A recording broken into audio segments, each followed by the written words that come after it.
If you're listening to this, your inner critic is probably louder than usual right now, telling you you're not enough, telling you something is wrong with you. I want to tell you a story about a samurai and about the day she met someone who changed how she heard the voice in her head forever. This is for anyone who has ever felt that they were the problem.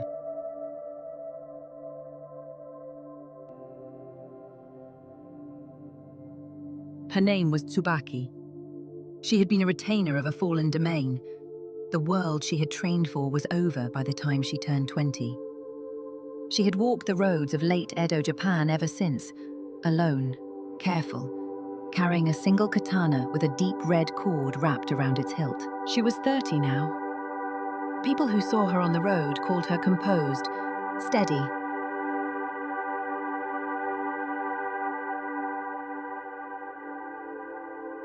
But she had a voice in her head, the same as you. A voice that had been wrong about her whole life. And that morning, it was loud. The road that morning rose into the mountains, mist between the ridges. She was tired.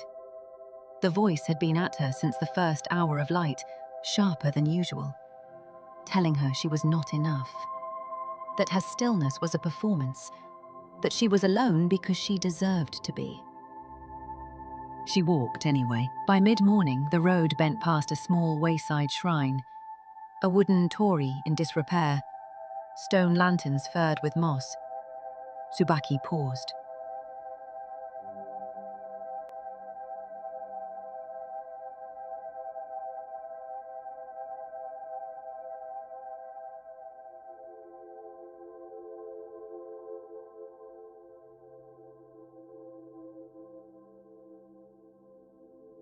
Someone was there. A young girl, maybe 10, alone in the clearing in front of the shrine. A wooden bokken in her hands. She was striking the air, fierce and fast, again and again, her grip too tight, her heels lifting from the ground.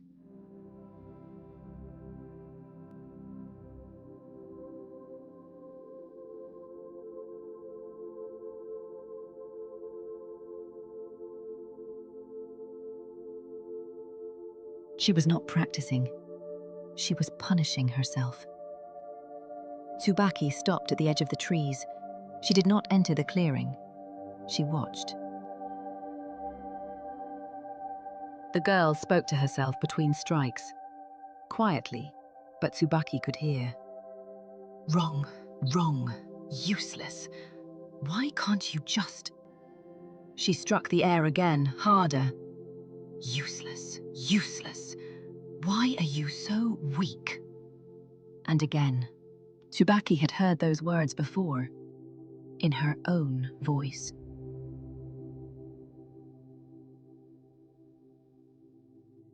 She had been 7 the first time her teacher told her she would never be the swordsman her brother was.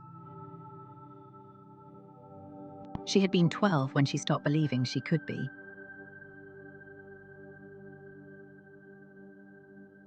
She had been 20 when the war ended, and her domain dissolved, and she had sat in the ruins of her father's house and said to herself, in the dark, useless, useless. Why are you so weak? She had carried those words for 20 years. She watched the girl who could not yet name the voice she was using on herself. The girl who believed every word of it. The girl who was fighting an enemy she could not defeat, because the enemy was her own breath, her own hands, her own mouth. Tsubaki stepped into the clearing. She did not draw her sword. She did not speak. She walked slowly until she was close. Then she lowered herself to her knees a few paces away in the moss and waited. The girl had stopped striking. She was breathing hard. The bokken trembled in her grip. For a long moment, neither of them said anything. Then Tsubaki spoke, softly. You are not your mistakes. The girl did not look at her. The voice you are using on yourself. I know it. I have it too.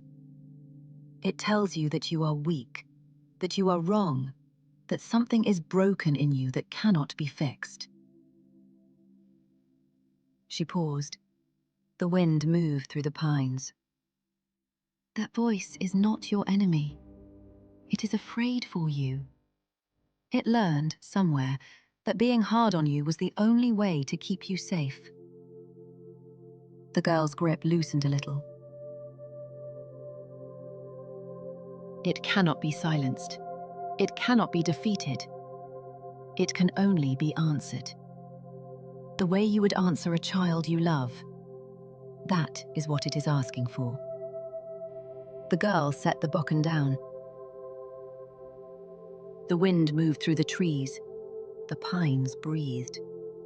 For a long moment, Tsubaki sat with her eyes closed. When she opened them, there was no one in the clearing. No girl. No small bokken on the moss between them. The bokken was in her own hand.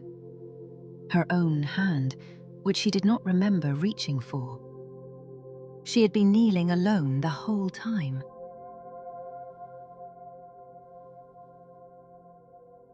She placed her hand on her own chest. She had been speaking to herself, the way the strongest among us, eventually, learn to. The samurai you have heard about, the composed one, the steady one, the kind of strength that does not need to announce itself. This was where her strength came from. Not from a teacher who silenced the voice, not from a battle she won. From this. From the practice, done in private every morning on the moss in front of an old shrine, of speaking to herself the way she would speak to a child she loved. So, the next time the voice rises, and it will rise, telling you that you are not enough, that something is wrong with you, that you are weak, don't argue with it. Don't try to silence it. Speak to it the way you would speak to a child you love. It will not believe you the first time. It may not believe you the 100th. But it is not your enemy. It is afraid for you. And the strongest people you will ever meet are the ones who learn to answer it with kindness.